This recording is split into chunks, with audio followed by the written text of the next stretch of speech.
Well, hello. I'm very pleased to be here on November 20th, 2012 with noted Italian criminologist Ernesto Savona. I am Jay Albanese, and this is part of the ASC Oral History Project. Ernesto, I'm very pleased to see you here as a world-traveled criminologist arriving here in Chicago from Dubai just yesterday. So I'd like to talk a little bit about your life and career and how you got to where you are in this interesting life of yours. So you are an Italian, and tell me, how did you begin in terms of how did your first interest in criminology arise in your life? Did it happen at university, or where did it occur? Well, good morning.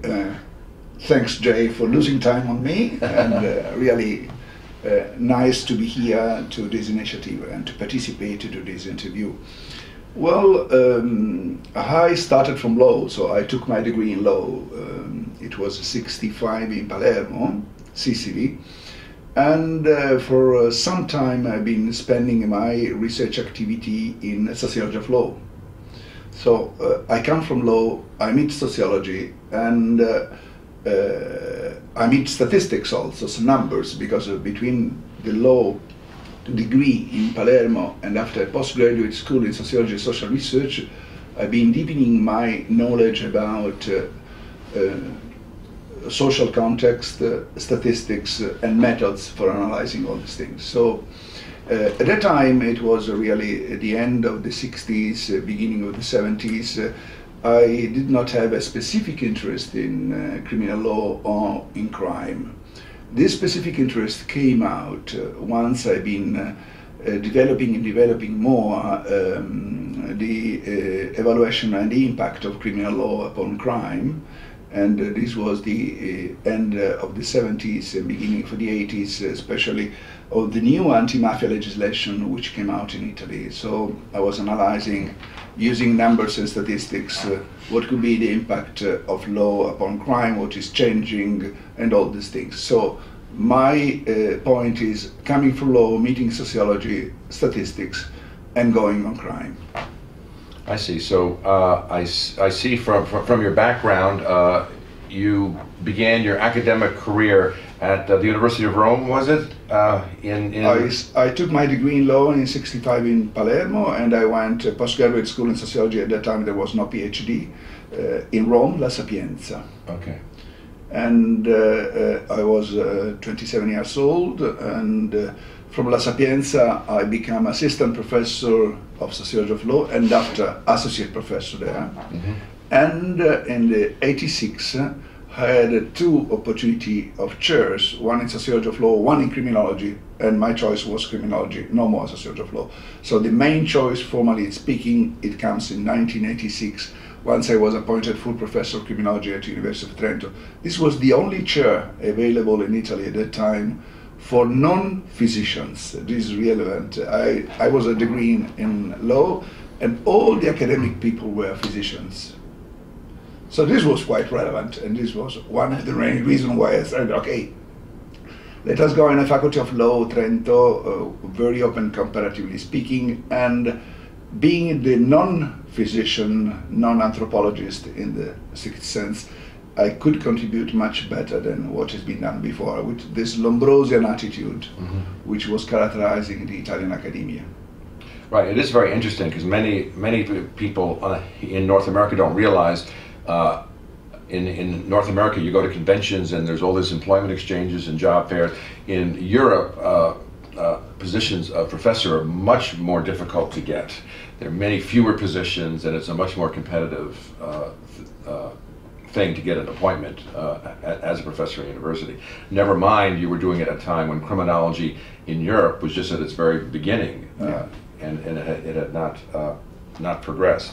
So you were at the University of Trento, professor of criminology in the faculty of law there, and you did that for a number of years. But during that time, you did a number of visiting professorships and research fellowships around the world. Including National Institute of Justice here in the US. Anticipate you on the National Institute of Justice. Yes, yeah, you beat me there. Yes, Trento was a great opportunity because it was a very young faculty of law, comparatively oriented. We were teaching in English, and we are speaking about 1986, which was quite extraordinary to teach in English, to have foreign visitors in a university in Italy. And during my time in Trento, I applied for a position as a visiting fellow in the NIJ, you know, because you have been following in some ways. And I spent 3+1 year in the NIJ. It was a very interesting experience for me. First, I became fully American in some ways, having interaction with FBI, Justice Department. So putting together the different elements of my history, which is law, sociology, data, and the interaction was very positive. In terms of applied research, at that time I was working on Italian organized crime in the US, so La Cosa Nostra in the US first and after on money laundering. But my international perspective was just there. At that time, National Institute of Justice opened its small piece of work in international. Jeremy Travis, when he came, he opened the door to international staff. Gerard Muller was in some ways involved, other people were involved. So my interest in international environment was reinforced by belongings to the National Institute of Justice, and in some ways my contribution to the National Institute of Justice was to put a little more Italian or American academics in the international arena. So the exchange worked very well. And the friends I do have today are in some ways belonging to this experience, including you, Jay. Yeah, that's true. That's true.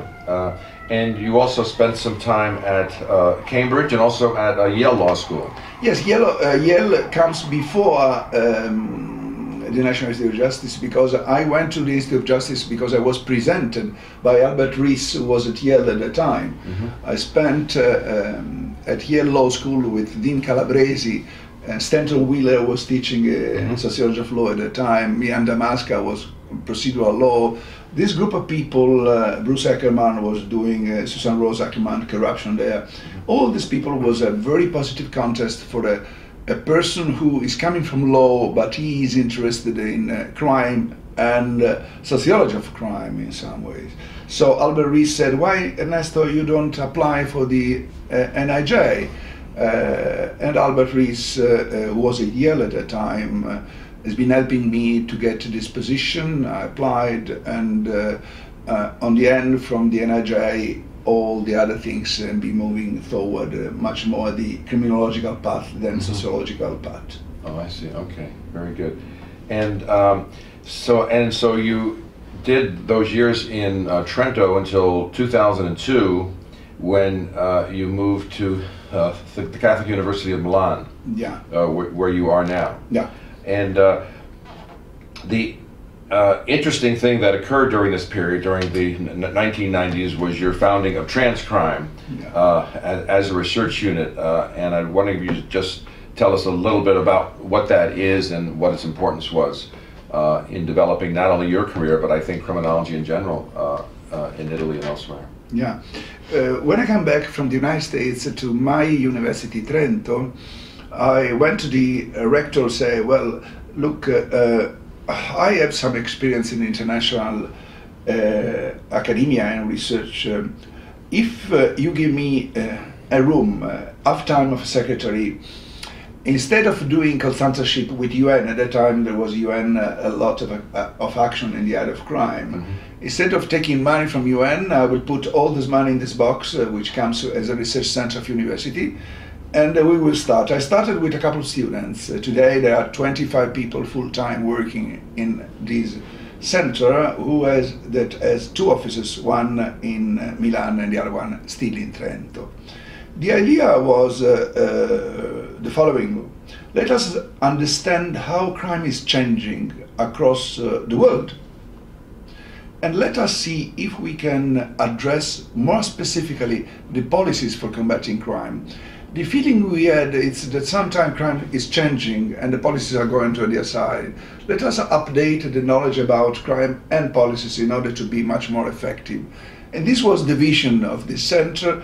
And the center started with a small grant coming from the European Union. At that time, European Union had 10 people as a task force for combating crime. Today there are 350, so you can have the idea of the bureaucracy and the interest of the European Union.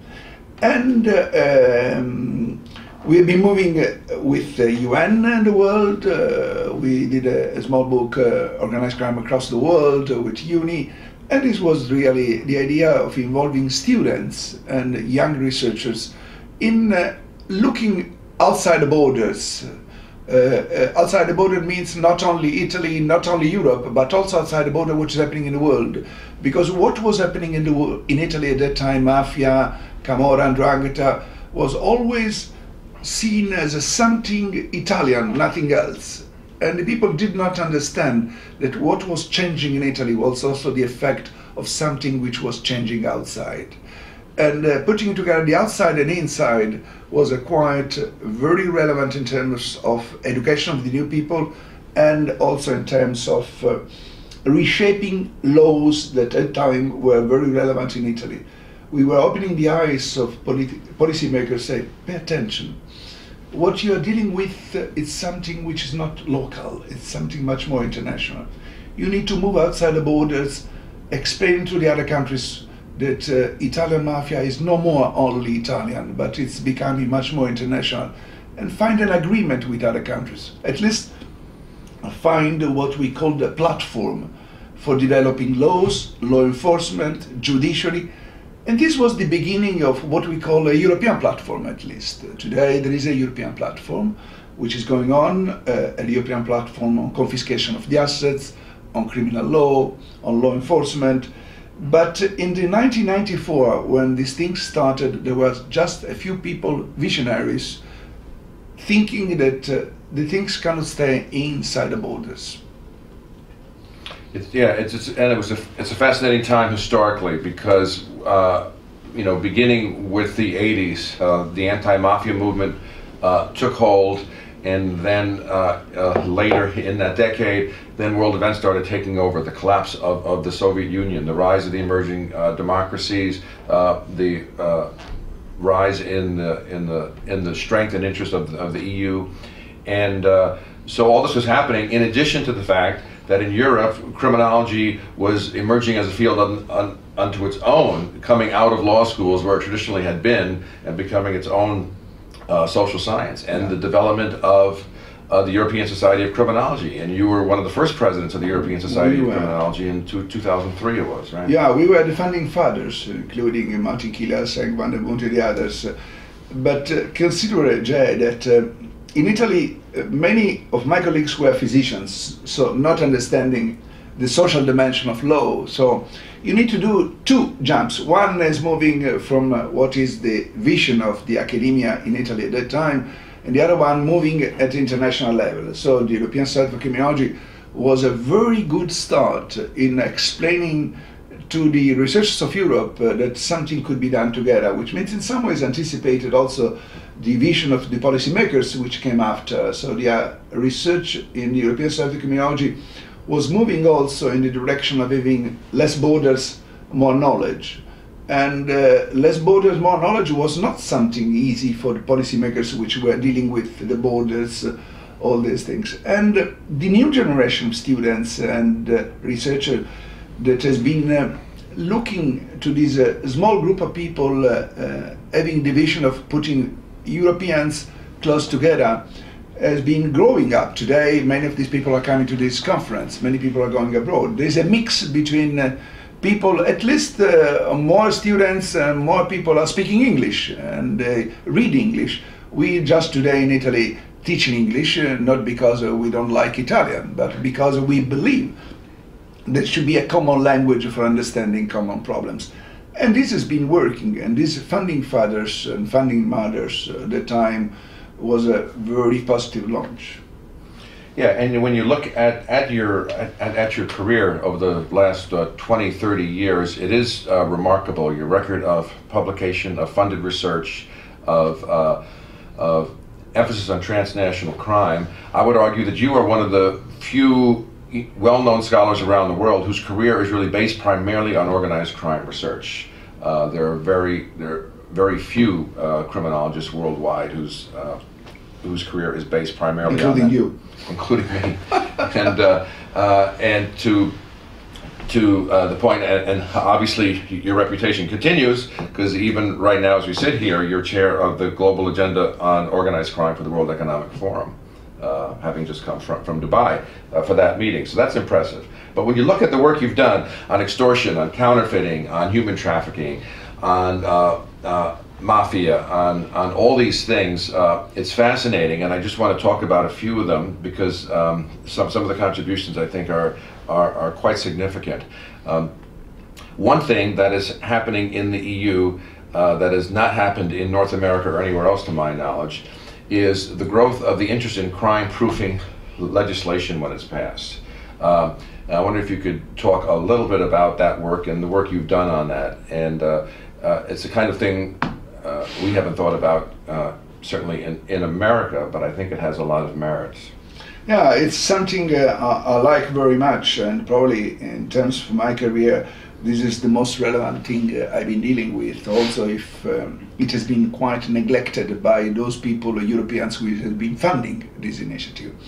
In the 2005, let us make quite short, we started discussing the hypothesis. I remember Ron Clark was also with me in the small group at European, that opportunities for crime could be also created by the legislation and the regulation. This was quite innovative, which means usually criminal law is, could be effective against crime, but this was not dealing with criminal law, this was dealing with regulation, procurement, any kind of regulation not devoted to, of course, criminal law. And we said, hey, look to the regulation which is regulating environment, for example, banking system, pollution, and anything else, public procurement, banking system. If you look inside this regulation, you will see that the same regulation, usually is not very clear, it's producing some opportunities that the criminals are exploiting for committing fraud and corruption. So the idea is developing a methodology that could start understanding what we call the risk that this regulation could produce opportunities. And on the end of the story, once we analyze how and why this regulation is producing opportunity, let us look where these opportunities are in the regulation, what is the impact of this regulation upon, and let us proof this regulation against crime. The idea was proofing after you analyzing the risk that some regulation are producing crime.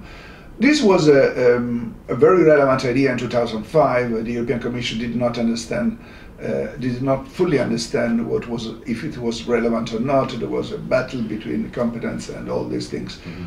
Today, I think we are retaking once again this issue and applying in many different areas, and it works. It works. Yeah, it is fascinating. One day it might catch on here. Now, in terms of your body of work, obviously you've done quite a bit on human trafficking and money laundering and related topics. And my thought is, given the unique view you have, I've been to a large number of international conferences. I don't think I've ever been to one where you were not there, and almost always as a speaker. And so given the unique perspective you have of good understanding of what's happening globally in criminology, where do you think, given your experience, the field is or ought to be going, as a criminologist? Yeah, recently I've been always, my generation has been looking to data about crime, understanding data, how crime is changing across borders or inside the borders, typology of crime. Let me say that what I had, it was a macro vision about crime. Recently, me, together, people working with me have been developing what we call micro vision, social network analysis and understanding the systems. Hotspot, it's something that in transcrime many people like very much and they are developing. So social network analysis for understanding the gangs, and hotspot for understanding property crime, what is moving. And my feeling is today that my young colleagues are developing the knowledge, the technology, techniques for doing this kind of things. I'm not very able to do all the stuff. But I welcome the idea that the new people are thinking on the micro systems, but not leaving the idea of having a macro vision. So my approach today in criminology is trying to combine the two visions, macro, a general view, and the micro, analyzing what's coming out, which means you need to be capable to provide the people of analyzing the macro vision of the things, and crime and legislation could be, and the micro situations. And if you combine the big picture, as it was said in the American Society of Criminology a couple of years ago, and the small picture, I think the understanding of law will be, the understanding of crime will be much better. And more, you will have an instrument in your hands for understanding how some policies against crime could be effective and what are the vulnerabilities of something. If you combine the two things, so my recommendation to my young colleagues is don't be too sophisticated on macro analysis, but don't forget your fathers that have been looking into the macro vision of these things. And do you remember in Kenya we were speaking about the bird vision? Yes, the bird and the frog. And the frog vision. You need to see both things.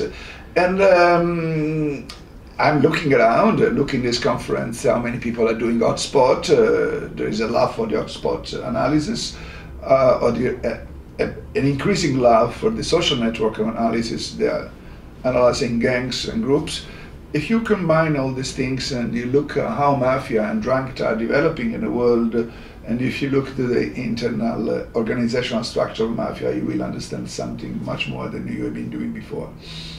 Yeah, that is fascinating. And when you look at the American Society of Criminology meetings, for example, the number of international scholars attending meetings have gone up dramatically.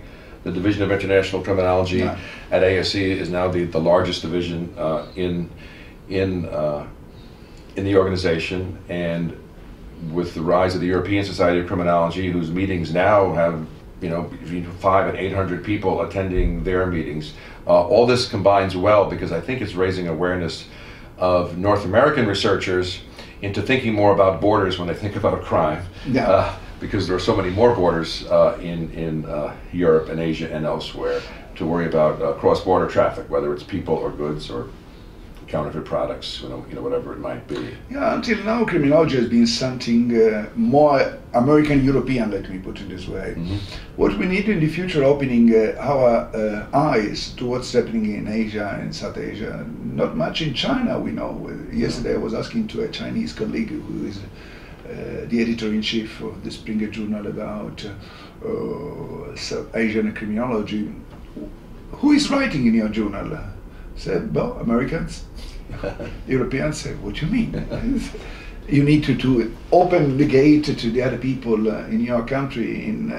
This man comes from Macau.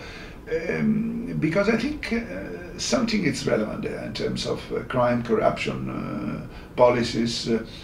And the debate could be there. And American and European together, there's a lot of people coming from Asia to this conference, but I think we need also to open our eyes on what's going on in their countries. Well, thank you very much. I mean, that's a tremendous insight. And in addition to all the work you've done, the thing I admire the most is your energy level. Your world travel schedule is probably busier than any single person I've ever met in my life. So I don't know what you do to keep your energy up, but you certainly do a wonderful job of doing that.